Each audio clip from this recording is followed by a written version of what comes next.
We're just two guys with one mission, and we've chosen to accept it for some reason. It's time to tell them what we mean, what we say.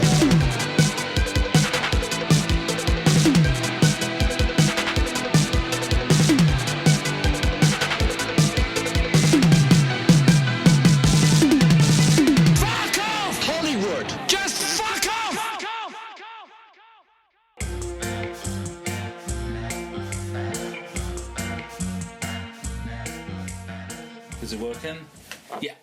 Hello. Hi. We just watched House on the Edge of the Park. Thank you. Or La Casa Aspeduta nel Parco. La Casa Speduta nel Parco. And it was terrible. Yeah, it's something alright. It looks good. Oh, the quality of the version we saw was good. Yeah, I think cinematography, it looks pretty good. The music's pretty good. I think the acting, for the most part, is pretty good. For this kind of thing, yeah. It's not terrible. But who is this made for? Yeah. Why was this made?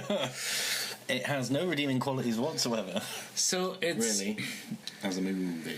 I mean, yeah, there's like a point in like cinema history where you could get away with this. You could make like a sleazy movie with lots of rape and stabbing. Yeah. And well, slashing rather than stabbing. Yeah, let's say straight razor slashing. Rape and torture. Yes. And then put it in a cinema, and it would make money. Yeah. Did it make money? I'm almost certain it made money. Right. I mean, it's renowned enough to have got a re-release, so yeah. Yeah, I mean, but I don't. It's not an easy watch. I mean, this is going to take hours to get through the plot, though. Oh yeah, so get yourself a cup of tea. So the plot is two guys who work in a parking garage. No, there's a pre-credit sequence that comes back. Yeah. So yeah, right. So I feel like it needs to be mentioned. David Hess from Last House on the Left causes a car accident. Yeah. So he can sexually assault and strangle to death this girl that we don't know who she is. We don't know. We then cut to these people driving through New York. No, wait. You've missed the important bit of that. What's that? Oh, and he steals the necklace. He steals her necklace. He steals her necklace, yeah. It's like poetry, it rhymes. Cool it, George. So then credits. Yeah. Disco. Cue the disco music. Funk, which was sweet. Sweet disco funk. There's these two people driving through Manhattan. Yeah. And they go and stop in a garage where David Hess and Giovanni Radice work. What? Nothing. What are you laughing about? Nothing. I was thinking of Giovanni Ribisi. Who's that? He's in Saving Private Ryan, and he's Phoebe's brother and friends, Frank Jr.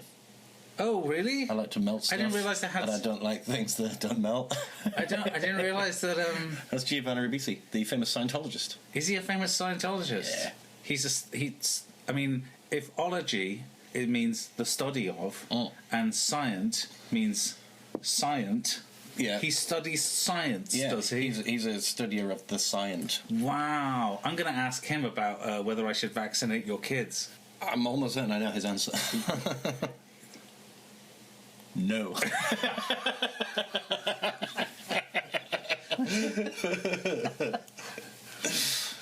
Timing. Anyway. So, two people who work in a car hole.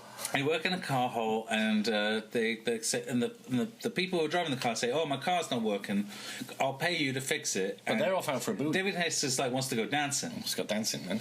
And I assume when he says, "I want to go have a boogie," that means I want to sexually assault more women. See, I thought he meant I'm having a night off the sexual assaulty women. I just want to go out and do some cocaine and listen to some disco music with my gold-plated dog tag medallion thing going on. Yeah. It's difficult to tell, really, isn't it? Because he's such a piece of shit. Yeah. He's certainly wearing a disco suit. He's definitely ready to go to the discotheque, yes. So randomly, the two people who need their car fixing invite them instead to a house party. Giovanni Radice fixes the car for free, and then as a thank you... David Hess kind of invites himself, right? That's like... David Hess like going, oh, what are you? It's a get together. Oh, what are you up to? Oh. It's like, oh, well, it's too late for the disco, so we're gonna come with you now. Like, and literally 30 seconds after they were about to go to the disco. And oh, it's too late now. And the people in the car are just like going, yeah, whatever. But also the girls kind of flirting with them. The party is in New Jersey. Yes. I mean, I know it's not that far of a drive. It's just over the bridge, apparently. It's just over the bridge. But some wanker who said that earlier. That was me. Oh, yeah. I was wanking, yeah. It's hard not to with this film. Oh, Steve. Anyway, they get to the house and they throw on some disco music, and Giovanni Radice does a silly dance. Yes. And David Hess starts to think that these rich people are mocking him, making fun of him. Yeah. But everything calms down, and then someone says, hey, why don't we play cards? Now, it's very clear that the rich people are cheating, and when David Hess realizes this, it kicks off. Yeah. He whips out his straight edge razor. He starts threatening. Starts holding them to people's necks. Yeah. And then then it's just sexual assault and torture until it turns out that this was it was a setup. Well, do you think there's anything else of importance in the middle of the film? I don't think so. Do you think there's another girl turns up 3/4 of the way through. While she's doing that, one of the original party guests tries to run away. The David Hess's accomplice chases after her into the garden. Ricky! Chases her into the garden, at which point she decides, oh, he's just misunderstood, and has sex with willingly gives up that ass. Oh, and it's the girl from Cannibal Ferox. Yes. It's alright. I just feel like I feel like we're explaining this really badly. But when they then come back to the house, Hess suspects something's up and feels that Ricky is turning on him, which creates doubt. Whilst he's torturing the new girl, who looks suspiciously young. Yeah. And then, in a peak of anger, he turns around and what looks like punches Ricky, but it's with the hand that he has the straight edge razor in. Yeah, there's a big slash across his chest. Yeah. And that cripples Ricky. And then it turns out And then the rest of the party turn on David Hess. Yeah, because they've got a gun now. Now they've got a gun. Okay, and then it explains that the girl who was murdered at the front is the sister of the guy with the gun at the party. Yeah. Now, quite how he knew this, don't know. We don't know, and quite how he knew this more than the police. Yeah, and that he explains that it's been a setup from the very beginning. Yeah, and we didn't even have a false loose alternator cap when we came into the car hole. Yeah. But if you're going to do that, why would you then let, for what appears to be a series of hours, these two men rape and torture your entire party? Yeah, why not just kill him and make it look like that's what happened? Yeah. Wouldn't it be way easier? And save your friends from being raped and tortured and slashed. Wouldn't it be easier to get them to the house, and as soon as they're in the house, pop in with the gun. The two people get into the gun and say, "Hey, you murdered my sister." Pop him in the head. Pop. When pop. Which is short for magnetic attitude. Yeah, it really is. God damn, I love that show. And so they turn on Hess and kill him. No. We're still describing how the best way to have done it is. Oh, okay. Is that this is the whole point of the stupidness. Come through the door, go, hey, you murdered my sister. Pop. David Hess goes down. Ricky is going, oh, what the fuck's going on? Because he's kind of timid. Yeah. He's more timid than David Hess. And if they know David Hess attacked her, they would know Ricky had nothing to do with it. Yes. And so he'd be like, well, we're coming for you if you ever fucking say anything. Yeah, exactly. And then it's solved, and then they can drink all the martini they want. Instead of smashing that a whole bottle of vermouth. Which it was a whole bottle of it wasn't a whole bottle. It looked about half full. But it's how are you going to make Manhattans if you smashed all the vermouth? I don't know. Anyway, so David Hess gets shot in the dick. David Hess gets shot in the dick. Three different people have turns at shooting him whilst he's in a swimming pool. Yeah. And then they go back in the house, turn the gun on Ricky, and then the girl who willingly gave up that ass decides to not have him killed. And credits. And then it just ends. And then it just ends. And it's with the sad song that keeps playing during the tender love scenes. Not the torture scenes, the ones where it's supposed to be like a tender love scene. Yeah, it's kind of weird. Riz Ortolani has got this kind of thing he does a lot, where he counterpoints a scene.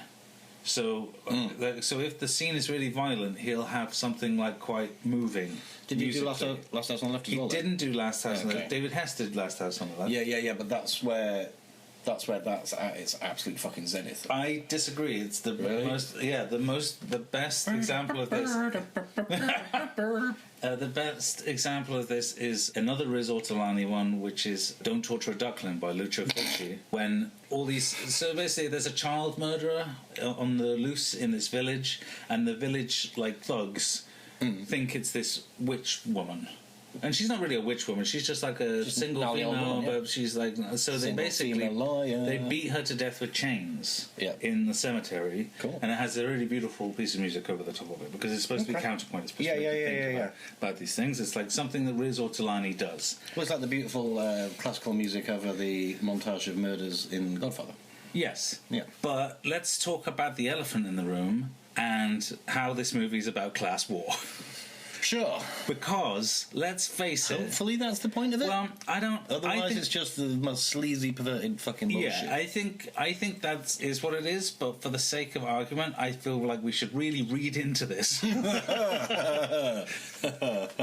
the pure point is that I feel like the discussion of whether House on the Edge of the Park is about the class struggle will be way more interesting than having to watch House on the Edge of the Park.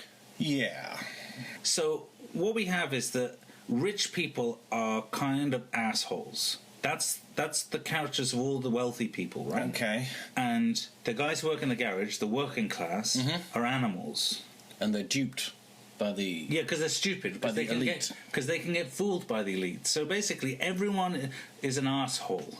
That's true. And I don't really know what the point is. I don't think it makes the point well enough. No, it doesn't. It makes the point incredibly badly for the pure reason that you're supposed to have sympathy with the rich folk. It's supposed to basically go back and forth. Yeah. Right? I mean, to be fair, the rich people never did anything wrong in this movie. No. Other than the guy who didn't shoot everybody as soon as they walked through the door. Well, they were cheating, and they were definitely mocking. Well, they were cheating at cards. And they were definitely mocking him when they were getting that guy when they were getting Giovanni to strip to the disco I suppose, music. but I didn't really see that as kind of mocking him so much as just kind of, this dude's nuts. It wasn't just like, this dude's poor and nuts. It was just like, this dude's nuts and he's exactly. It's very, very poorly done. Yeah, I thought it was just more... not so much a class war as just I suppose it is kind of elitism over thickies. Yeah, something like that. But clearly David Hess is been getting away with murder for a while. You would assume. That thick. No. I mean, with the smoothness that he did the first one, the pre-credit sequence. Yes. It was just kind of and it's done. So it wasn't fumbling around and I didn't mean to kill her or anything like that. It's just boom. And he clearly he's clearly a sadist. Super into it, yeah. And he's clearly getting away with it.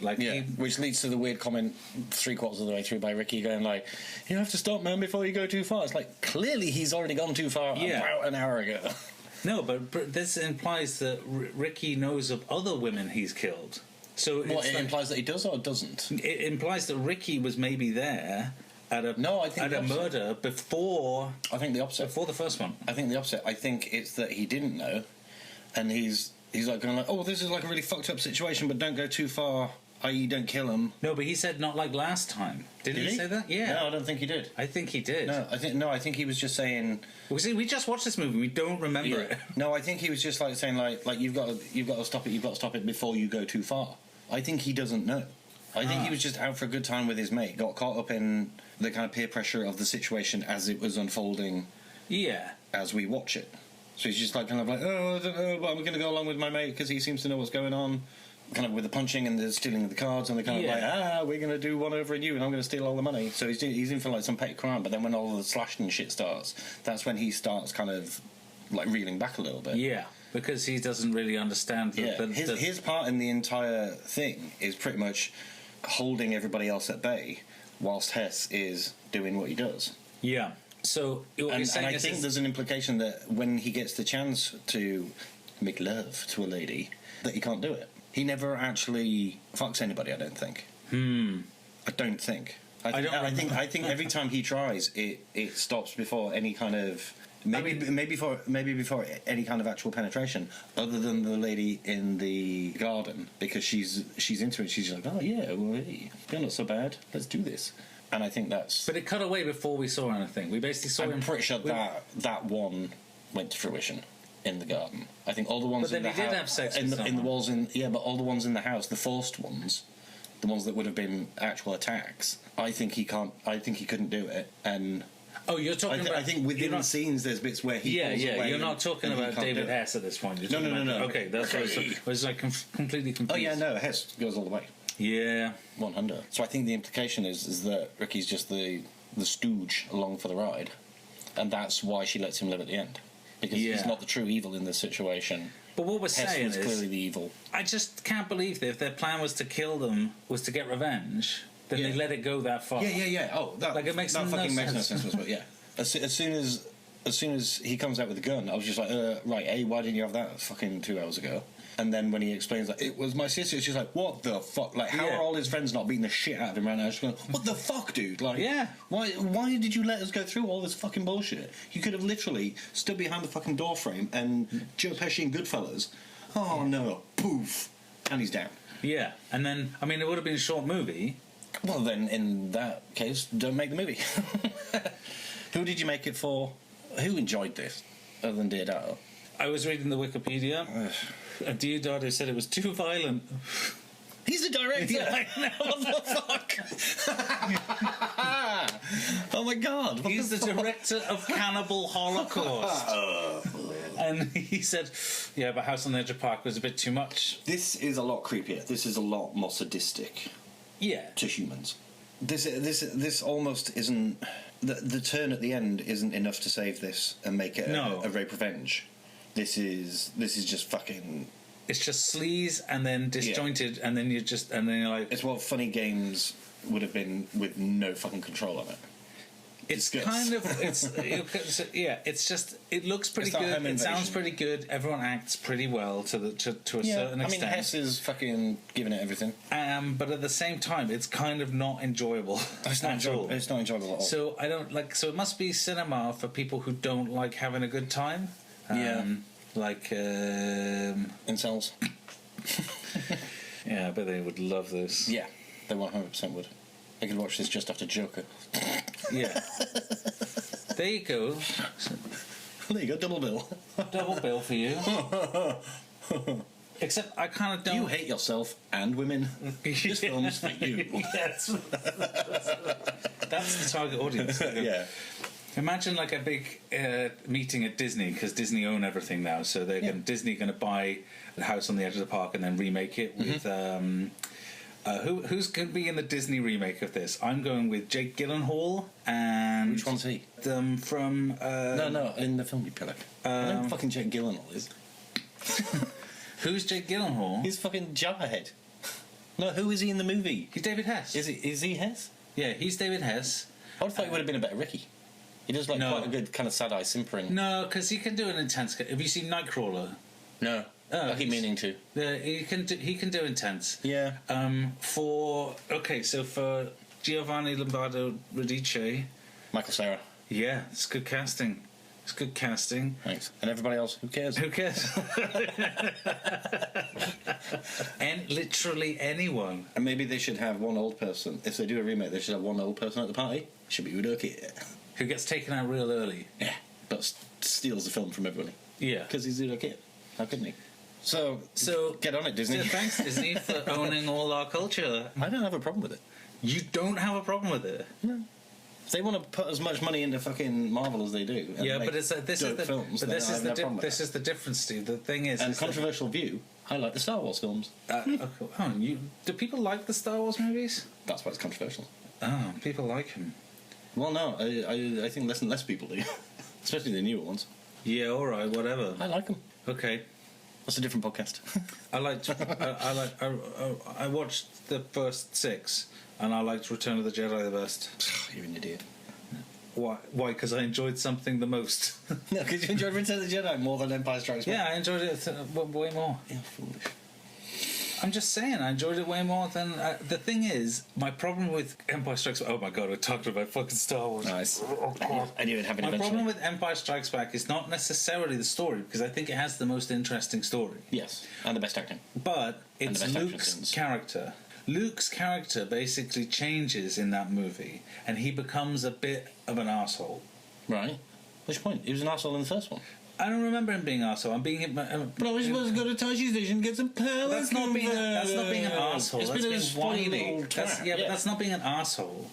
Yeah, but then introduced to a little bit of power. So he comes from being a whiny little arsehole, Yes. gets introduced to a little bit of the greatest power in the universe. Yeah, but I think and thinks he's fucking God's gift. Yes, and I don't like it. And so it makes the movie harder to watch when you don't like the main character. I can totally empathise with him. Also, I don't think he's the main character of Empire. Who do you think's the main character of Empire? Vader. Darth Vader. Would you got? Well, he goes from being a supreme badass to someone's dad. It's quite an arc. Yeah. There we go. Anyway, so Alright. that was Last House on the Edge of the Park. Last house at the edge of the Hess. Yeah. Okay, Steve, what would you give it for story? 1, because there's barely any. Okay. Throwing that twist on the end does not make it. No, actually, that's where it loses points. Yeah, I think I'm going to have to give it a 1 because there's barely any story whatsoever. For gore. It's terrible. You think the gore is terrible? Yeah. Most of it. I mean, the dude's face looks amazing. Yeah, I think quite a lot of the violence. Oh looks yeah, we really didn't point real. out a dude gets his head smashed into a table, a la Once Upon a Time in Hollywood, quite impressively. Yeah, probably. The dude's face looks great, but all the slashes look fucking. It's literally, oh, we put some like red paint on the end of a blade and we've just pulled it across you. It doesn't. Again, from a surgical background, none of it looks real at all. So what would you give it? I'm going to go 2 just for the face. Because the face does look really, really good. I'm also gonna give it. I'm gonna give it 1 more point for the guy getting shot in the dick. The guy. The guy. But David Hess gets shot in the dick. The one person we spent most of the time talking about. Only That guy. The guy whose name we can't remember. The character's name we can't remember, but we definitely know he was played by David Hess. Yeah. Let's just call him Krug. So for the overall creativity. 1. Well, again, it's. Yeah, I think I've got to give it a 1 as well. It's like nothing. No, it's not. It's like, oh, we'll just get a bunch of people in a house and we'll just get all the chicks naked and all the men beaten up. And that's a movie, apparently. Yeah, for logical sense. None. 0. It doesn't make any fucking sense at all. None of it does. Does it lose all the points on the basis of the quote-unquote twist? I don't think it loses all the points. It makes sense up until a certain point, but But then it loses so many points for other, like, really niggly little things. Like the fact that at one point he's wearing shoes and another point he's wearing boots. That annoys me. That doesn't make any sense. The fact that these two people just turn up to the garage... Yeah, that loses points for that. Loses points for that, and then all of a sudden it's just like, hey... Yeah, was that plan? Like, and they... But again, if he kind of invites himself to it, that's not part of the plan. Yeah. So that doesn't work either. The mood changes all the way through. It's just like... You know, one of the girls is kind of half hitting on him and cock teasing him, and then straight away she's just like, nope.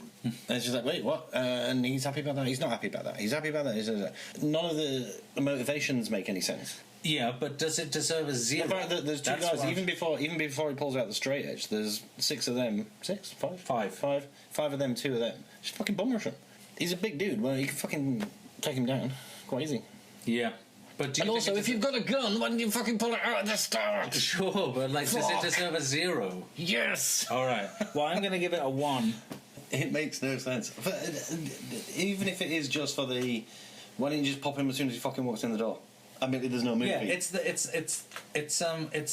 But it makes no sense to just pull the gun out later on. So go, haha, we found a way to end the film. It's Gangs of New York. Okay. It's like, if your motivation is to kill this guy... First opportunity. Why don't you kill the guy when you're alone with him holding a knife? Bingo, bango. Why aren't you doing that? How is there an hour and a half of this movie left? Why are you allowing your friends to be raped and tortured for what appears to be 2-3 hours when you could have just pulled out a gun? Yeah. Were they in on the plan? Were they willing participants? It doesn't make... Yeah, you're right. It doesn't make any sense. And the music. Oh, it's pretty good. Which actually I think is probably... There's not enough of the disco funk, though. No, but... Once they get out of New York and into New Jersey, the disco funk takes a big old backseat to the... To the ballads. Tender Love Song. Yes, but I think I might... So I'm going to go 2. I'm going to give it a go as high as a 4. Bloody hell. Yeah, because I really liked it. There's also some nice atmospheric stuff in it. And I think Riz Ortolani was one of the greats, rest in peace, and he deserves points. So you're going with a 2? Yeah. And I'm going with a 4. All right. Okay. For a final score of 16 out of 50. Yeah, seems about right. That rough area of the kind of 14, 16, 18 area Yeah. is where quite a lot of these types generally Yes. end up. It's not the worst thing, it's not the worst made, No. but it's not great. So, Steve, would you recommend this movie? see, I was thinking about that. It's the usual thing of there's certain people I would, and 99% of the population I wouldn't. There's certain people that, that enjoy like a Last House on the Left or a Funny Games or something like that. Yeah. That it'd be like, it'd be an interesting watch for them. It wouldn't be a great watch for them, but it'd be an interesting watch for them. Did you ever see that Miami Vice episode that Abel Ferrara directed? I must have done. I've seen Which is a home invasion. I vaguely remember. And it's pretty much... How long were Miami Vice episodes? They were like 40 minutes? 45. And they managed to do pretty much the same thing in 40 minutes. Yeah. And I would totally watch that Abel Ferrara... You could probably cut this down into an absolutely fucking harrowing 40-minute TV program. Yeah. That would be utterly brutal and, cut out the chuffer. And it would just be the most brutal bit of TV you've ever seen. Yeah. But as... It's boring. This is the thing. Because it's got no story to it, you have to pad it out. And all the padding out bits are just fucking dull as shit. This is the weird thing. I'm going to go with a no on the recommendation, Right. purely on this basis that while it's unbelievably sleazy and hard to watch, it's also pretty boring. Yeah, so compare it to sleazy and hard to watch, but good, Driller Killer. Sleazy as fuck, quite hard to watch bits of it, but it's interesting all the way through. Yeah, There isn't really any lulls to Driller Killer. But I would, I would watch Driller Killer again, I wouldn't watch this again. yeah, I think that's a fair estimation. Yeah? So it's a no from me. Yeah, I'm saying no to 99% of the population, but No. there are some people that I know that... They go, I'd be oh, have like- you seen this I'd one? be like, oh, well, if you've seen Last House on the Left, you might want to check this out. Like if you're in one of those, if you're in like a pub conversation with metalheads, and you want to, and they're going like, oh, the most brutal thing I've ever seen is just like, you could drop this and they'd be like, oh, I don't know what that is. yeah, I'll have to go and check that out. yeah. Yeah, there are certain people that I know that would absolutely do that. So yeah, so 99% no, 1% yeah. All right. But it wouldn't be a hearty recommendation of, oh, you've got to see this. No. You'd be like, oh, well, if you've seen those and you haven't seen this, yeah, give it a go. You might be into it. Okay. I'm not. Whatever. Right, that's that one done. Yeah. Another one down. Another Woo. one bites the dust. Woo! See you next time. That spells cunt. See you.